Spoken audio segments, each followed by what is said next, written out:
जय श्री कृष्णा। आप सभी को सर्वपितृ अमावस्या की ढेरों शुभकामनाएं। प्रिय भक्तों, आज का ये वीडियो बड़ा ही महत्वपूर्ण है। आज के इस वीडियो में आप जानेंगे सर्वपितृ अमावस्या की महिमा, कि सर्वपितृ अमावस्या पर किस प्रकार से आपको पितरों को तृप्त करना चाहिए, सर्वपितृ अमावस्या क्यों मनाई जाती है, इसका महत्व क्या है, और वो कौन सा कर्म है जो आपको इस दिन अवश्य करना चाहिए, अन्यथा आपके पितृ नाराज हो जाते हैं और वो श्राप देकर वापस जाते हैं। क्यों? क्योंकि ये अंतिम दिन होता है श्राद्ध पक्ष का, और यही वो दिन होता है जिस दिन पितृ जो हैं पृथ्वी लोक से अपने लोक के लिए प्रस्थान करते हैं। तो इसलिए ये एक काम करना बड़ा आवश्यक है, अन्यथा पितरों का दोष आपको लगता है। बताएंगे आपको कि किस प्रकार से आप उनकी शांति कर सकते हैं, किस प्रकार से आप उन्हें प्रसन्न कर सकते हैं। सूर्य ग्रहण भी इस दिन है, तो सूर्य ग्रहण का इस पर क्या प्रभाव रहेगा या नहीं रहेगा, और रहेगा तो किन किन देशों में रहेगा। इस प्रकार से बड़ा ही महत्वपूर्ण वीडियो होने जा रहा है ये, क्योंकि इसमें हमारा मुख्य विषय है सर्वपितृ अमावस्या के क्या क्या कर्म हैं जो आपको करने चाहिए, किस किस का श्राद्ध सर्वपितृ अमावस्या पर किया जा सकता है और किसका नहीं किया जा सकता है। आइए जानकारी आरंभ करते हैं। आपसे निवेदन है कि अपने पितरों की तृप्ति के लिए कमेंट बॉक्स में अवश्य लिखिए जय पितृदेव, भगवान कृष्ण उन्हें गौलोक में वास दें। कमेंट बॉक्स में लिखिएगा जय श्री कृष्ण। जितना लिखेंगे उतना पाएंगे। आप देख रहे हैं देवभूमि ज्योतिष संस्थान का प्रतिष्ठित यूट्यूब चैनल देवभूमि धार्मिक। हम यहाँ पर सभी व्रत और त्योहारों की सही शास्त्रीय जानकारी प्रदान करते हैं। ज्योतिष शास्त्र और पंचांग के आधार पर बताते हैं कि कौन सी तिथि कब है, व्रत आदि कब करना है, क्या विधि है, क्या नियम है और क्या गलती नहीं करनी है। यदि आप सभी व्रत और त्योहारों की सही शास्त्रीय जानकारी प्राप्त करते रहना चाहते हैं तो कृपया चैनल को सब्सक्राइब कीजिए और बेल आइकन को प्रेस कीजिए। जब आप चैनल में सब्सक्राइब का बटन दबाएंगे तो वहाँ पर एक घंटी का निशान बना हुआ आएगा। उस घंटी के निशान को अवश्य दबाइएगा, तभी आपको हमारे सारे वीडियो प्राप्त होंगे, अन्यथा आपसे जानकारी छूट जाएगी। प्रिय दर्शकों, बात करते हैं अमावस्या की। श्राद्ध पक्ष का जो अंतिम दिन होता है वो होती है सर्वपितृ अमावस्या। इसे सर्वपितृ इसलिए कहा जाता है क्योंकि ये वो दिन है जिस दिन आप सभी पितरों के निमित्त श्राद्ध कर्म आदि कर सकते हैं। इस वर्ष 2025 में सर्वपितृ अमावस्या 21 सितंबर को है और 21 सितंबर को ही ग्रहण है। ग्रहण जो है वो विभाजित है, कुछ प्रांतों में अर्थात कुछ देशों में ये 21 को है और कुछ में 22 को है। ऑस्ट्रेलिया, न्यूजीलैंड आदि में ये 22 को रहेगा। और अगर हम भारत की बात करें मुख्य रूप से, तो भारत में और भारत के आसपास के देशों में इसका कोई प्रभाव नहीं है। ये ग्रहण भारत में दिखाई नहीं देने वाला है। अब क्योंकि ये ग्रहण भारत में दिखाई नहीं देगा, इसीलिए प्रिय दर्शकों, इस ग्रहण का सूतक भी भारत में नहीं लगेगा। तो ग्रहण से संबंधित जो भी आपके दिमाग में परेशानियां हों, चिंताएं हों, उनको दूर कर लीजिएगा। और ग्रहण जो है वो भारत में किसी प्रकार से बाधा उत्पन्न करने नहीं जा रहा है। इसीलिए भारत में किसी भी प्रकार का जो ग्रहण से संबंधित नियम है उसके पालन की आवश्यकता नहीं है। अब हम बात करते हैं सर्वपितृ अमावस्या और सर्वपितृ अमावस्या के महत्व की। जैसा कि मैंने आपको बताया कि ये जो सर्वपितृ अमावस्या का दिन होता है, ये पितृपक्ष का अंतिम दिन होता है। आप सभी जानते हैं कि ये जो पितृपक्ष है ये 16 दिन का होता है, जो भाद्रपद पूर्णिमा से आरंभ होता है और आश्विन अमावस्या तक चलता है। ये जो 16 दिन होते हैं, इनमें जो हमारे पितृ हैं वो पृथ्वी पर आते हैं। इस आशा से आते हैं कि वो जब पृथ्वी पर आएंगे, अपने घरों में आएंगे, जो उनके वंशज हैं वो उन्हें तृप्त करेंगे, उन्हें तर्पण करेंगे, उनका पिंडदान करेंगे, उन्हें भोजन कराएंगे, जिससे उन्हें तृप्ति प्राप्त होगी, संतुष्टि प्राप्त हो। तो जब आप इन 15 दिनों में उनकी तिथि आने पर उनके निमित्त श्राद्ध कर्म करते हैं, जल देते हैं, तर्पण करते हैं या पिंडदान आदि करते हैं, तो उससे वो अत्यंत तृप्ति प्राप्त करते हैं, संतुष्टि प्राप्त करते हैं और प्रसन्न होते हैं। प्रसन्न होते हैं तो आपको आशीर्वाद देते हैं और पितरों के आशीर्वाद से आप जीवन में तरक्की करते हैं, उन्नति करते हैं। अब मनुष्य जीवन में होता क्या है कि कई बार हमसे कुछ गलतियां, कुछ त्रुटियां हो जाती हैं। जैसे कई बार हम तिथि पर उनका श्राद्ध करना भूल जाते हैं। हमें बाद में पता लगता है ओ हमारे पितृ की ये तिथि थी, लेकिन ये तिथि तो कल निकल गई। तो उस अवस्था में ये जो सर्वपितृ अमावस्या है ये आपके लिए उपयोगी होती है। अगर किसी का भी श्राद्ध करना आप भूल गए हैं तो आपको इस दिन श्राद्ध कर्म उसका करना चाहिए, आप कर सकते हैं। इससे आपके पितृ आपको दंड नहीं देंगे, वो रुष्ट नहीं होंगे। दूसरा, यदि किसी जीव आत्मा का प्राण कब निकला ये आपको ज्ञात ही नहीं है, ऐसा कई बार होता है कि उनकी तिथि ज्ञात नहीं होती किसी को कि क्या तिथि थी जिस दिन उनका देहांत हुआ था, या उनकी श्राद्ध की तिथि क्या है। जब किसी की श्राद्ध की तिथि ज्ञात नहीं होती तो उस जीवात्मा के लिए भी अमावस्या के दिन श्राद्ध कर्म किया जाता है। अमावस्या के दिन श्राद्ध कर्म करना चाहिए। वहीं कुछ ऐसी मृत्यु होती हैं जैसे हमारे सेना के जवान, वो बॉर्डर पर शहीद होते हैं, किसके लिए? हम सब के लिए। तो आपको अमावस्या के दिन श्राद्ध कर्म अवश्य करना चाहिए। इसके लिए ये नहीं देखना कि हमारे तो किसी का होता ही नहीं अमावस्या को, नहीं, किसी का क्यों नहीं होता है। देखिए, अमावस्या पर या तो उनका श्राद्ध करें आप जिनका भूल गए हैं, ठीक है, आपने सबका समय पे किया है, अच्छी बात है। अनजाने कुछ ऐसे पितृ होते हैं जिनकी जानकारी हमें नहीं होती है, जो हमसे आशा करते हैं। ऐसे पितृ होते हैं, कई बार वो हमारे ग्राम के होते हैं, कई बार वो हमारे ननिहाल पक्ष के भी हो सकते हैं। ऐसा नहीं है, ये एक भ्रांति है कि आपको तर्पण केवल पितृ पक्ष का ही करना चाहिए, अर्थात जो पिता के पक्ष के लोग हैं उन्हीं का करना चाहिए। कई बार ननिहाल पक्ष के भी कुछ पितृ आपसे तृप्ति की कामना रखते हैं, वो चाहते हैं कि उन्हें तृप्ति प्रदान करें, आप उन्हें जलार्पण करें, आप उनका पिंडदान आदि करें या उन्हें भोजन आदि दें। तो इसीलिए जो अमावस्या तिथि है इस पर आपको अवश्य रूप से पितरों के निमित्त जल तर्पण करना चाहिए और भोजन आदि दान करना चाहिए। अब यहाँ एक विशेष बात बताता हूँ आपको। यहाँ बहुत सारे ऐसे लोग होंगे जो प्रश्न उठाते हैं कि अगर हम ना करें तो क्या होगा।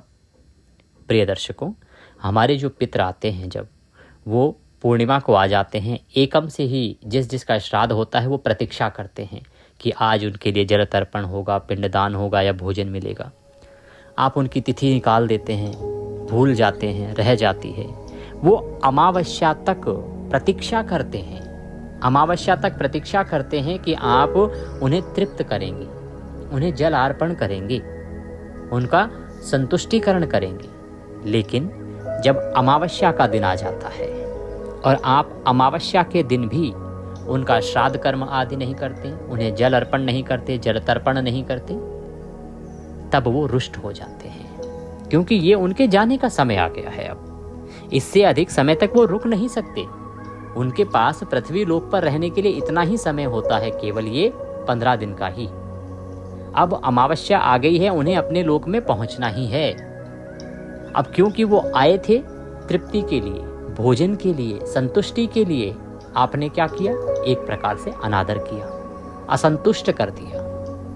अब वो नाराज होंगे आपसे, वो नाराज होते हैं और आपको श्राप दे के जाते हैं। शब्दों को ऐसे ही समझिएगा जैसे मैं कह रहा हूं। वो नाराज होते हैं और आपको श्राप दे के जाते हैं, और उनके श्राप के कारण फिर आपका जीवन जो है वो तबाह हो जाता है, तहस नहस हो जाता है। बाकी कुछ प्रभाव डाले ना डाले, आपके पितरों का वो जो श्राप है वही पितृ दोष के रूप में आपके सामने आता है। और फिर आप यहाँ वहाँ फिरते हैं, किसी पंडित जी को पत्री दिखाएंगे, हमारे पास आएंगे, पूछेंगे पंडित जी बड़ी परेशानी है, काम नहीं चल रहा था पर पता नहीं क्या हो गया अचानक से। अब तो हालत ये हो गई कि रोटी के भी पैसे नहीं निकल पाते, जो किराए पे रहते मकान खाली करना पड़ रहा है। परिवार बड़ा अच्छा प्रेम भाव था, अचानक से पता नहीं क्या हो गया, बिना कारण के लड़ाई हो जाती है, पति पत्नी के बीच में तलाक तक की नौबत आ गई है कुछ ही समय में। बहुत लोगों को संतान उत्पत्ति तक रुक जाती है, आर्थिक हालात बिगड़ जाते हैं, सामाजिक हालात बिगड़ जाते हैं, मानसिक क्लेश बढ़ जाता है। ये सब होता है पितरों की नाराजगी और पितरों की अतृप्तता तथा पितृदोष या पितृश्राप के कारण। ये है, अगर आपने नहीं किया, अमावस्या तक भी अपने पितरों को तृप्त नहीं किया, तो ये आपको उसका भुगतान करना पड़ेगा। अब निर्णय आप कीजिए कि आप करेंगे कि नहीं करेंगे। यहाँ पर हमारे बहुत से दर्शक हैं जो कहते हैं पंडित जी हमारे यहाँ ये होता नहीं है तो क्या करें। देखिए, हो सकता है किन्हीं कारणों से आपके पुराने पूर्वज नहीं करते होंगे, लेकिन ये कर्म करने से किसी को लाभ ही होगा, हानि नहीं है। इससे किसी को हानि नहीं होगी।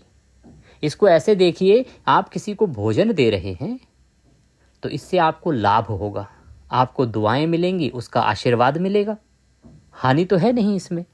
तो अगर आपके पूर्वज नहीं करते थे तो कोई बात नहीं, आप शुरू कीजिए, आप शुरू करेंगे, आपको लाभ होगा इसका। तो आप अवश्य रूप से अमावस्या के दिन पितृ तर्पण कीजिएगा।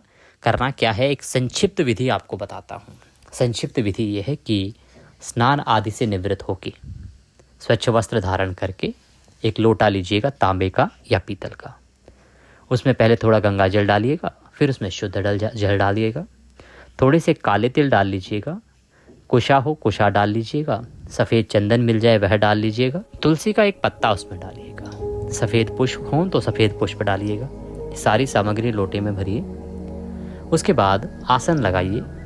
आसन लगा के दक्षिण दिशा की ओर मुख करके लोटे को सामने रखिए और बैठ जाइए। लोटे में देखते हुए या लोटे को सामने रख के गीता के 7वें अध्याय का पठन कीजिए या श्रवण कीजिए। गीता का 7वां अध्याय सुनिए। गीता का 7वां अध्याय सुनने के बाद उसका पुण्य संकल्प करके अपने पितरों को अर्पित कीजिए कि हे भगवान वासुदेव, मैंने ये जो गीता का 7वां अध्याय श्रवण किया है, सुना है, इसका संपूर्ण पुण्य मैं अपने अमुक पितरों को अर्पित करता हूँ या करती हूँ। यह सभी पितरों को, जितने भी पितर हैं आपके, उन सबको अर्पित कर दीजिए। मैं अपने सभी पितरों को जो मुझसे तृप्ति की कामना करते हैं, संतुष्टि की कामना करते हैं, जल की कामना करते हैं, मैं उन सबको गीता के 7वें अध्याय का पुण्य अर्पित करती हूँ, समर्पित करती हूँ। वो इसे ग्रहण करें और इससे तृप्त हो, ये संकल्प कीजिए। फिर जो जल है ना लोटे में जो भरा हुआ है, इससे जल तर्पण कीजिए। तर्पण कैसे करना है, एक बड़ा पात्र ले लीजिए। आपके सीधे हाथ में जो अंगूठा होता है और उंगली होती है ना, उसके बीच का जो क्षेत्र है वह पितृ तीर्थ कहा जाता है। यहाँ से जल को गिराते हुए दूसरे पात्र में आपको जल तर्पण करना है। तो जल तर्पण कीजिएगा। जब आप जल तर्पण करेंगे तो अपने पितरों को स्मरण कीजिए और ओम ह्रीं श्रीं क्लीं स्वधा देव्यै स्वाहा, ओम ह्रीं श्रीं क्लीं स्वधा देव्यै स्वाहा, इस मंत्र को बोलते हुए जपते हुए तर्पण कीजिए। तर्पण करने के बाद वह जल पीपल के वृक्ष में अर्पित किया जाता है, परंतु इस बार जो अमावस्या है वो रविवारी है। रविवारी अमावस्या होने के कारण पीपल के वृक्ष में ये जल अर्पित नहीं करेंगे। ये जल आप चढ़ा दीजिए बरगद के वृक्ष में या किसी अन्य दैवीय पौधे में। बिल्व पत्र के पौधे में भी नहीं देना है और तुलसी में भी नहीं देना है, ये ध्यान रखिएगा। जल देते समय पितरों से निवेदन कीजिएगा कि हे मेरे पितरों, इस जल को ग्रहण करो, इससे तृप्त हो और मेरे जीवन में जो संकट है उनका नाश करो। आप प्रसन्न हो और प्रसन्नता के साथ मेरे इस लोक से, मेरे इस घर से आप विदा हो। अगले वर्ष मुझे पुनः आपकी प्रतीक्षा रहेगी। इस प्रकार से अपने पितरों से निवेदन कीजिएगा और वह जल अर्पित कीजिएगा। सायंकाल को पितरों को आप विदा करने के लिए दीपदान कीजिएगा। दीपदान बड़ा उत्तम है। सायंकाल के समय आप अपने पितरों को विदा करने के लिए दीपदान कीजिएगा। दीपदान में एक दीपक आप किचन में जलाइएगा दक्षिण दिशा की ओर मुख करके, एक दीपक आप अपने मुख्य द्वार पर अवश्य जलाइएगा। इसमें एक विधि और आती है जहां पितरों को बाहर तक छोड़ के आया जाता है। उसके लिए मैं आपको एक वीडियो बना रहा हूं, उसकी प्रतीक्षा कीजिए। आपको अमावस्या से पहले वो मिल जाएगा कि किस प्रकार से आप अपने पितरों को इस दिन विदा करेंगे। पितरों की विदा करने की विधि आपको मैं जल्द ही बताऊंगा। तो इस प्रकार से आपने ये एक कर्म अवश्य कर लेना है। गीता के 7वें अध्याय को सुन के उसका पुण्य देना है। संभव हो तो ब्राह्मण को भोजन कराइए। ब्राह्मण को भोजन कराने का बड़ा फल है। गरीबों को भोजन कराइए। कहीं अनाथ बच्चे हैं उनको भोजन कराइए। वृद्धाश्रम में कुछ दे आइए। जितना आप इस दिन करेंगे कर्म, उसका अनंत फल आपको प्राप्त होता है। तो यह कर्म आप अवश्य कीजिएगा इस पूर्णिमा पर। अगर आपने इतना भर कर लिया तो इतना भर कर लेने से आपका जीवन संवर जाएगा। और उसके बाद तृतीय अमावस्या नियम बना लीजिए। वर्ष भर में केवल 12 अमावस्या आती हैं, कभी अधिक मास हो तो 13 आ जाती है। ये 13 दिन आपकी ज़िंदगी को बदल सकते हैं। यही विधि करिए। स्नान आदि से निवृत्त होके गीता के 7वें अध्याय को इसी विधि से सुनिए। इसका पुण्य और जल जो है वो अपने पितरों को अर्पित कीजिए।